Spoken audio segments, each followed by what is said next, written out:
have a wealth of knowledge, and if you can share with these players on all the many different levels to celebrate the 11th signature night shoot, There are 11 lessons. Everybody in here has aspirations of being a professional basketball player, I'm assuming. You guys have dreams of doing that, right? I'm sorry, what? Yeah. So, there's a lot of players out there that want to do that. And so, in order to get to that level, you can't only do what others do. You can't just say, okay, I'm gonna practice from 8 to 10. That's the time practice is supposed to be. Get there at 8 to 10, I'm good. Right? That's not gonna get you. Right? You got to do a little bit more. Right? You practice at 8, you get there at 7. Goes at 10, you stay till 11. Right? If you want to get to another level, then you do more.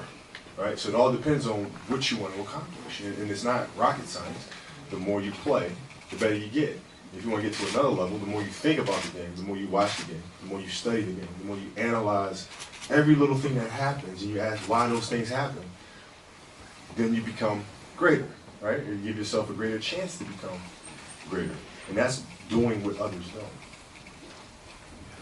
don't. In 2012, you decided to shed 16 pounds.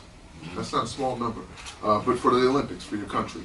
In 2008, you had Nike shave a few millimeters off your shoe, the bottom of your shoe, so that you can gain an edge. A hundredth of a second, just that little bit to be quicker. Reaction time.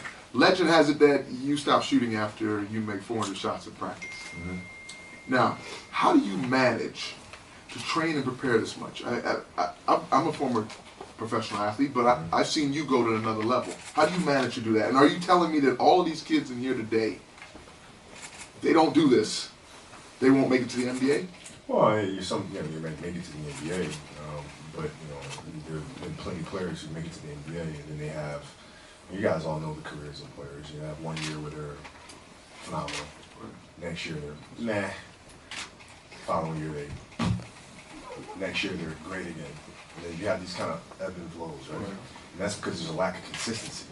When you look at players that are great year over year, you can get better because consistency's there. So, like when I was your age, I went out and made at least 1,000 shots a day, at least, right? So if I'm saying to myself, okay, at the age of 13, I start making 1,000 shots a day. Now you multiply that to the time when I'm 25, 27. How much better am I than the player that started out at the same age, right? So I'm thinking long term, and that's how these results come, man. They don't come overnight. You got to do them over and over and over and consistently. Consistency. Let's start to break this down. If we go with the training, the importance of training and preparation. We start there. I have a couple questions for you in the area of training and preparation. Let's simplify it a little bit. All right. How does one become great at something just in life in general? Okay, life in general. How do you take the average basketball player, one of these kids here today, and make he or her truly great? Well, yeah, I think you have to start first with what it is that you love to do. So I'm assuming everybody here loves playing basketball. So you start with that. And so when you love it, it's like you're not really working. There's no place you'd rather be. Like when I was in the court, there's no place I'd rather be than being here and training. And so in terms of succeeding in basketball and succeeding in life, it's exactly the same. Right? It's having that love, it's having that passion, it's having that attention to detail, it's having that work ethic, and you don't skip steps. Right? You don't rely on your athleticism. You don't say, right now, I'm bigger than everybody else, I'm fine with dunking on everybody else. Right? You have to say, okay, what areas am I weak at? Right? What areas do I need to work on? What areas do I need to improve on? So it's that honest self-assessment that I think helps you become a great basketball player, and also helps you become a better version of yourself off the court. Another question here. I think a lot of kids today think of preparation more in the physical sense, right, opposed to the mental aspect of the game. What would you share about strengthening their mental approach to the game? I read everything I can get my hands on about the game. And I read everything obsessively. The history of the game, biographies, autobiographies. I watched every film, every documentary film. Anything I can get my hands on that had anything to do with basketball, had anything to do with greatness or people who've accomplished great things, and I digested it all. And I think that's what you have to do. You have to learn. The more information you get, the more you learn, the better chances you have. And I didn't think guys my age were taking the time to actually sit there and read and study all this other stuff. I knew they weren't. I did. Knowledge is power. Let's move to competition. Okay, how to play the game. It's something you've done at the highest level, the best. Persistence is huge for you. We know that. How does your drive and passion remain the same from year one to now, 20 years later? Because I love what I do. You know what I mean? I absolutely love it. There's nothing I'd rather be doing. And when that's there, you can't help but show up with every day ready to play. You can't help but play with that same competitive spirit. Well, you're an innovator yourself. When you sit back and look at the state of the game today, from globalization to the digital technology we have here, what has impressed you most about the evolution of the game and its athletes? Yeah, I think the access that they have to information has really changed a lot. Right there at your fingertips, you have so much knowledge available to you. You have so many things that you can observe and learn from. I think that's a big difference. I think the athleticism of the game, it seems like every 5 years, 10 years, players just become more athletic. Dunks that we did in 96, 97 are now routine, right? Glad you included we. Because you're older than I am. Yeah. There's not too many people I can say that about nowadays on the basketball court. But I do think the skills are eroding. I think the skills are going backwards.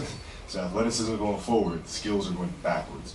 And it has to be a generation that comes along that's going to pay attention to the fundamentals, to the footwork, and how to pass with the left, finish with the left, and finish with the right, and shoot from the inside, shoot from the outside. Because right now, the skills are just going backwards. When you speak about the skills going backwards, and we're talking about how to play the game, which requires skills. When people talk about Kobe Bryant, one of the first things often mentioned is that you are the ultimate competitor. I know this personally.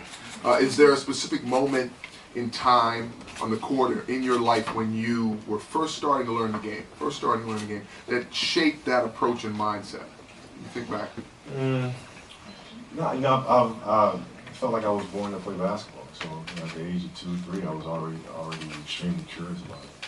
At the age of 6, I was already observing weaknesses in these other 6-year-olds and how could I exploit them.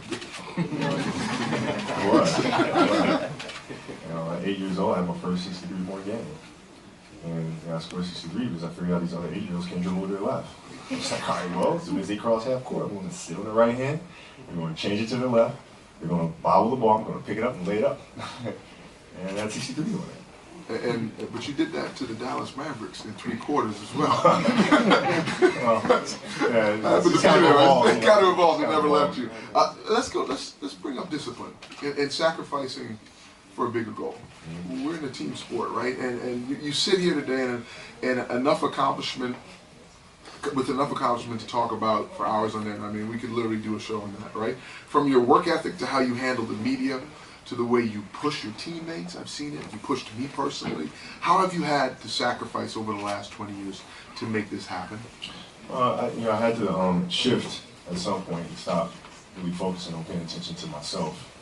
Started focusing on my teammates, and that was a big transition for me. So I really had to start, digesting books centered around emotion and the human psyche and leadership and connectivity and things like that, and better understand how to communicate to my team, better understand how to pull the best from them.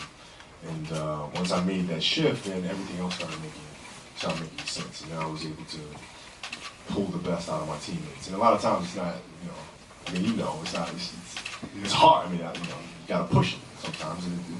You have conversations and things like that. It's not always graceful. Right, but if it's your responsibility to get the best out of them, that is your responsibility. It's not your responsibility to be everybody's best friend. It's your job to help them be the best basketball players that they can be and help your team be the best team at the end of the day. It's not your job to sit here and be the best friend. Right? After you win a championship, I promise you guys have a bond that will never be broken. You guys can be best friends from that day all the way on to the rest of your lives. But you'd rather have that than sit around and say, oh, we're best friends throughout the season and you lose in the finals again, and then you can sit around 15 years from now and talk about how you had this great friendship with no championship. Good for you. Good job. Never truer words spoken. And to the person here in this room that who wants to be great, like yourself, all right, who wants to be respected, but wants to be placed in the conversation with greatness, but doesn't yet have the discipline. What advice would you give that young man or woman today? You gotta make a choice. Figure it out or be average. It's simple. If that's something you really want to do, you gotta make a choice. And once you make that choice, commit to it. If you want to commit to it, then you'll get there. You'll absolutely get there. But if you don't, you won't. Discipline and sacrificing for the bigger goal is what we're talking about here. And the last question in this category, you were once quoted as saying, the reality is that when you have talented players that are willing to sacrifice their games and play within the structure to go along with talent they have individually, it makes you unstoppable. Mm-hmm. Expand on that and the team concept for us here. Well, I mean, we had a great coach, probably the greatest coach of all time, and he always used to teach us to say, I don't want to take away the individual game. I don't want to diminish the ego that you have. What I'm trying to do is get you to take that ego and make it fit within the structure of what we are trying to accomplish. Right? So it's the blending of the individual talent that you have with the others that creates greatness. It's not subduing what you have. It's not being something that you're not. Right? And a lot of times you have that conflict because the individuals just aren't, the pieces don't seem to fit. But I promise you, guys continue to work on it, continue to be yourself, they will fall in place. And then that's when you have a team that's just lights out. Because now you have the talent, and now you guys are clicking on the same page, and you're playing to your strengths. Then it's unstoppable. The mental edge is another area of the game. The ultimate mindset, right? The basketball IQ, we know this, and mental toughness is always something that comes up in a conversation when someone is talking about you. And how does longevity of 20 years in the league depend on your IQ and your mental approach to the game? Everything, because the game changes. The body is, it's not as athletic as it used to be, right? So now you have to be able to think the game.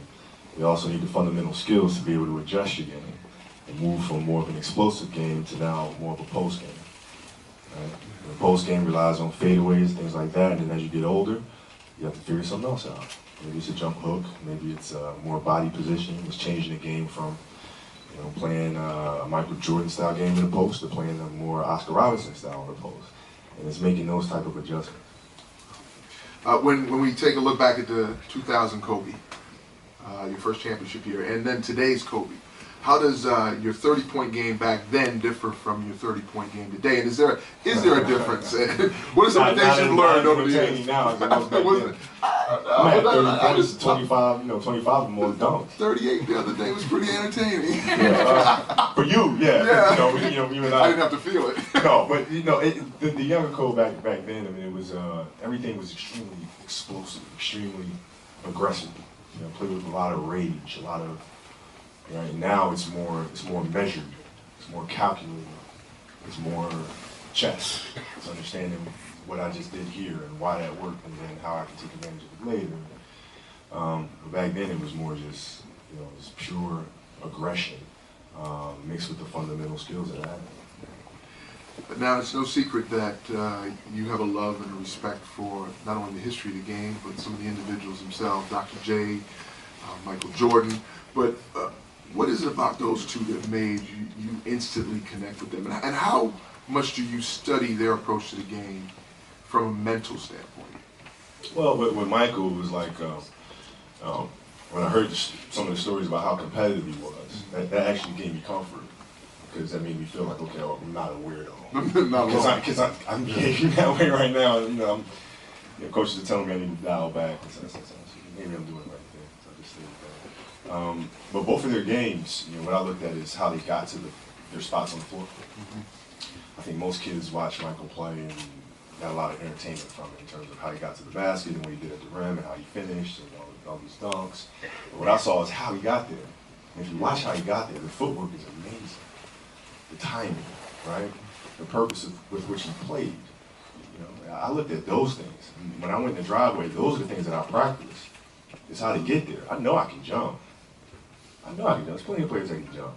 But this guy seemed to get to the rim faster than anybody, got to the rim more than anybody, and I wanted to know why and how. The mental edge and the challenge, the ultimate mindset comes into play when injuries enter the equation. And throughout your career, you've had moments where you've been injured, where you've played hurt. And I know your body I know you know your body better than anyone. And so when you're in pain, what allows you to still take the court? I mean, and compete at a high level and still dominate the competition. It's one thing to put on the uniform and go out there, but to dominate the competition still through that. And when you sunk those free throws after rupturing your Achilles, I mean, in that moment, That was just stupid. what comes to mind? What comes to assuming? I don't know. Well, how much of that? That was very smart. But they went there. I know. Like I can feel the tendon rolling up the back of my calf as I shot. It was the weirdest feeling. But you didn't give off any indication. Yeah, I was trying to think how I could play with it. And That's where your mind I was trying to think how to play with it because I felt like, you know what? Okay, if the tendon snap, that means I can't go up on my toes. All right, so maybe if I walk on my heel, that'll shorten the tendon, right? This way I won't be able to, I might not be able to move as fast, but at least I can be out here for these last 3 minutes, whatever the case may be, and finish this damn game.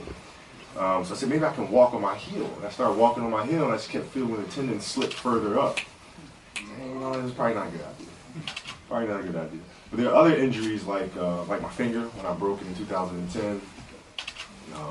When I tore my shoulder 5 years ago. When I tore it recently, the reason why I couldn't play is just because I couldn't find where the pain was. I couldn't find it. And so when I can't find it, I don't know how to avoid it. And so when I went out there and started playing again and the sharp pain just returned immediately, I knew it was something serious. But how I play with injuries is I look for it first, I see where it is, see what makes it hurt. And once I realize what makes it hurt, then I understand what I can't do.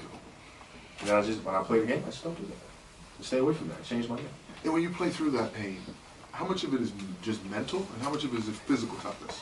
I mean, a lot of it, well, I mean, I'll give you an example of how the mind tricks us most of the time. Like, you kids are sitting here, you guys pull the hamstring, right? Like really, really bad, like you're not playing, right? You can't move, sort of thing. So you go home, you sit on the couch, you got a really pulled hamstring, right? You're sitting there laid up, you're watching the game on TNT, but you're not playing, you can't move, right? Now all of a sudden, family member comes in the house is on fire, the house is burning down now. You're gonna get up and run out the house, right? Because now your life becomes more important than the tear in the hamstring. You understand? So when I play the game to me is more important than these little injuries that I have. So I don't feel them because they're not as important to me. The game is more important to me, right? And so when you approach it from that perspective, you know, that injuries don't mean nothing. Well, that's That a little crazy? No, That's what they need to hear. No, that's what you need to hear. The road back from that and your perseverance defined what you're about as a man and as a player, right? And it set an example for players everywhere, including those you compete against. So lastly, we're sitting in front of a group of young men here, right, who are part of the future of the game. They're the future. Any final words of wisdom that might inspire how they carry the game you love so much for 20 years, how they carry it forward?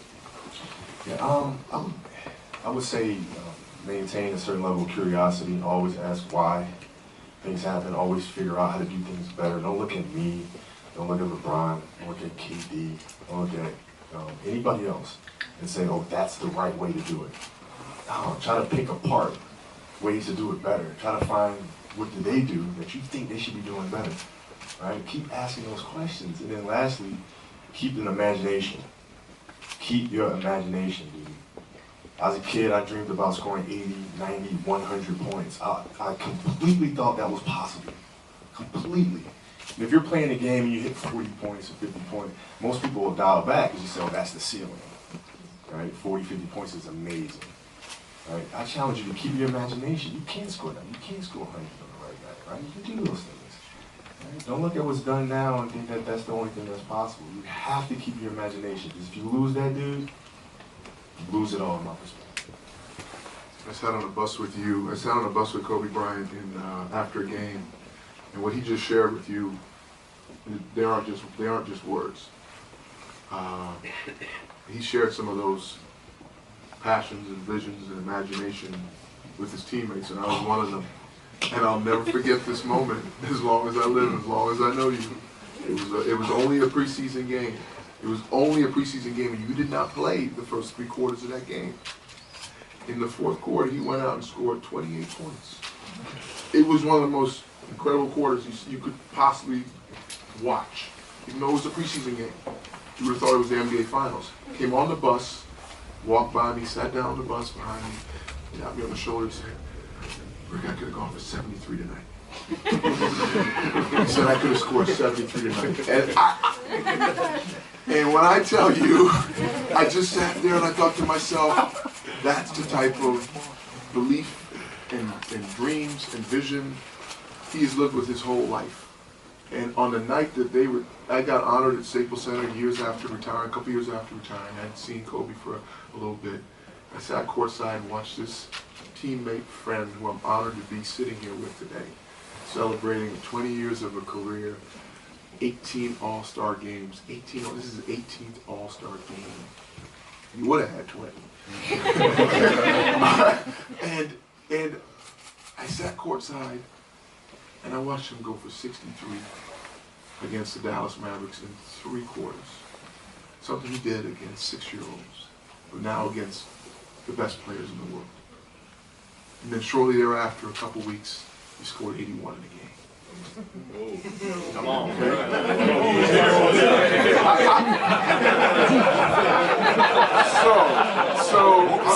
What I speak to is to return here for the first All-Star game in NBA history outside the United States in Toronto, right? Some of you in here are Canadian basketball players, right? I hope you share the same dreams and visions for yourselves that he's shared for himself and delivered on. I saw it close up, and then I saw it as a fan years after. I'll be a fan of this man as a person. I'll be a fan of him as a player. But I'll always be honored to have played with him. And you should be honored to sit here today and receive those 11 lessons. And I know you have so many more for them. So I hope you return to Toronto. I hope you come back. I hope you are talking to some more of these players from China, some more of these players from Bounce here in Canada about the 81 points they score or the championships they hoist. Because that's who you've been for 20 years, Kobe. You've lifted the game up. You've lifted your teammates up. You've carried yourself as a champion from 6 years old. And I know, more importantly, as you go forth, the game will be in a better place because you'll continue to do what you're doing here today. And you continue to lift up those who come behind you. And because of what you've done, they have a vision that when I was growing up, I didn't think was possible. And now you've shown them a way. There's a blueprint. There's a blueprint right here. So I want to thank you because I know this is a busy weekend for you. It's an amazing opportunity for these young men and women to be here today. And so I want you guys to show your appreciation and give Kobe Bryant a hand.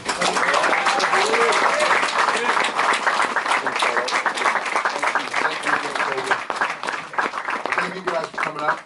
One more time, Kobe. One last game.